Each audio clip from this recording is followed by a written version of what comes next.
የሰላምዬ አባት በጣም ተደሰተ።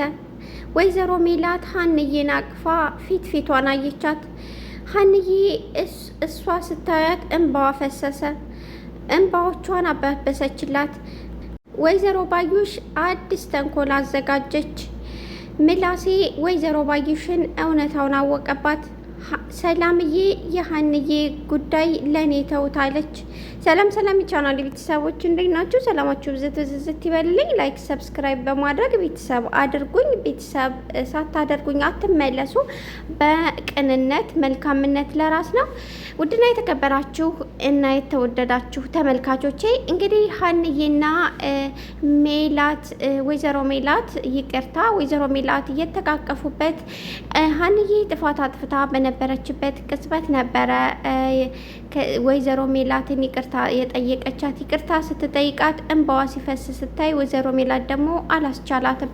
አቀፈቻት። ስታቅፋት ደግሞ እንባዋ ሀንዬ ፈሰሰ። አባቷ እኔ በእርግጠኝነት ሀንዬ ናት ልጄ ያለው የሰላምዬ አባት ሁላችንም እንደምታውቁት የሰላምዬ አባት ሲተቃቀፉ ሲያቸው በጣም ደስ አላቸው። ውስጡ ፊቱ በጣም ፈካ፣ እጅጉን ገረመው። በጣም የሚገርም ጥምረት ነው። እንዴት እናት ይቺ ልጅ አይደለችም ብላ ራሷን ትሸውዳለች? እኔ እርግጠኛ ሁኝ የምናገረው ሀና ልጅ እንደሆነች ነው። ውስጤ ደግሞ አይሳሳትም ሲል ተናገረ።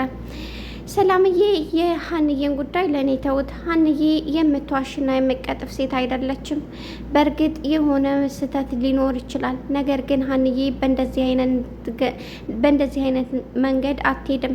ለገንዘብ ብላ ወይም ለሌላ ነገር ብላ እኛ ቤት ልትገባ አትችልም። ምክንያቱም ከኛ ቤት ያጣችው ነገር የለም። ለገንዘብ ቢሆን ኖሮ የዛን ጊዜ ደም በሚያስፈልገኝ ሰዓት እናንተ ብሩን ስጡኝ፣ እኔ ደግሞ ለሰላምዬ ደም እሰጣታለሁ ብላ መከራከር ትችል ነበር። ነገር ግን ያለምንም ቅድመ ሁኔታ ነበር ደሟንም ነፍሷንም የሰጠችው። እንደውም ሁለተኛ ብላት ነበር። ሁለተኛ ልትሰጠኝ አስባ ነበር፣ ግን እኔ ፈጣሪ ብሎ ዳንኩኝ እንጂ ብላ ለአባቷ ነገረኝ። አባቷ በጣም ተገረመ። ሁለተኛ እንደገና ደም ጎሎሽ ሁለተኛ ልሰጥሽ አላት።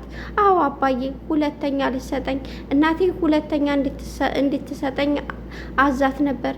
ሀንዬ ደግሞ ሁለተኛ ከሰጠሁኝ እኮ ሞታለሁ፣ ለአባቴ መትረፍ አለብኝ፣ ሁለተኛ ከሰጠሁኝ ሞታለሁ ስትል እኔ ሰማለሁ።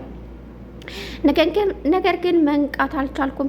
ዶክተሩም ሁለተኛ ምሰጭ ከሆነ እኔ አልቀበልሽም፣ በፍጹም ሁለተኛ መስጠት የለብሽም ማለት። በዛ ቅጽበት ነበር ፈጣሪ ብሎት እሷን ለማትረፍ ሲባል እኔ ፈጣሪ እንዲነቃ ያደረገው እንጂማ ሀንዬ ያለ ምንም ነገር ለእኔ ህይወቷን ሰጥታ እሷ ሞታ ነበር። ምክንያቱም ባልነቃ ኖሮ ሁለተኛ ደም እንደምትሰጠኝ በእርግጠኝነት ነው የምነግርህ አባዬ አለችው። ምላሴም አዎ አባዬ ሀንዬ እንደዛ ናት። ይሄው እኔ የሚያመኝን ህመም በእሷ ምክንያት ረሳሁት። ምንም አይነት ህመም አይሰማኝም። ስታክም በስነ ልቦናም እንዲሁም በሁሉ ነገር ነው የምታክመው። መድኃኒት ብቻ አይደለም የምትሰጠው፣ የውስጥ መድኃኒትም ትሰጣለች። እንዲሁም ለሰዎች ምላሽ አትሰጥም። ምላሽ ቢሰጧት እንኳን መልካም መሆን እንጂ መጥፎ አይደለችም ሲል ምላሴ ተናገረ። የኔ ልጅ ይህ የሀሴት ባህሪ ነው። ሀሴትም እንደዚህ ነበረች። ማንም ሰው በድሏት ይቅርታ ትላለች። ለሰዎች ሁሉ አዛኝ ናት።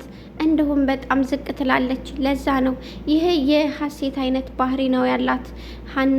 እኔ ግን ሀና ሳይሆን እሷ ሀሴት ነው የምትመስለኝ። በእርግጠኝነት ልጆቼ ምንም አይነት ስህተት ሊኖር ይችላል፣ ነገር ግን ሀና የኔ ልጅ እንደሆነች እርግጠኛ ሁኜ ውስጤ ነግሮኛል። ውስጤ ደግሞ አይሳሳትም ሲል ተናገረ። ወይዘሮ ሜላት የሀንዬ ለቅሶ ልቧን ነካት። በፍጹም ማልቀስ የለብሽም ብላ ያዝ አድርጋ እቅፍ አደረገቻት። እናት ሁሌም ውስጧ ይነግራታል። አንዳንድ ጊዜ ውስጣችንን ከማዳመጥ ይልቅ አይምሯችንን መቆጣጠር ስለምንችል እንጂ ወይዘሮ ሜላት የሀንዬ ልጅነት በተደጋጋሚ ልታስወጣት ብላ እንዲሁም ስታለቅስ ስታዘን ስታያት እንዴት ውስጧ እንደሚነካ ሁላችንም አይተናል። የሀንዬ አባት ሆስፒታል ሐኪም ጋር እዛው ክትትላቸው እንዳያደርጉና ሲሻላቸው ብቻ መውጣት እንዳለባቸው ተናገሩ። ምላሴ የሀንዬን አባት ሄዶ አየው። ከሰላምዬ ጋራ አሲር እዛ ቁጭ ብሎ ነበረ ያገኙት። ደስ አላቸው፣ ተጫውተው ተመለሱ። ውድና የተከበራችሁ የቻናሌ ቤተሰቦች ስለምታበረታቱኝ፣ ላይክ ሰብስክራይብ ስለምታደርጉኝ ከልብ አመሰግናለሁ። በጣም ቅኖች ናችሁ። በጣም ነው የማመሰግነው ከልቤ። አላህ ባላችሁበት ይጠብቃችሁ። አመሰግናለሁ።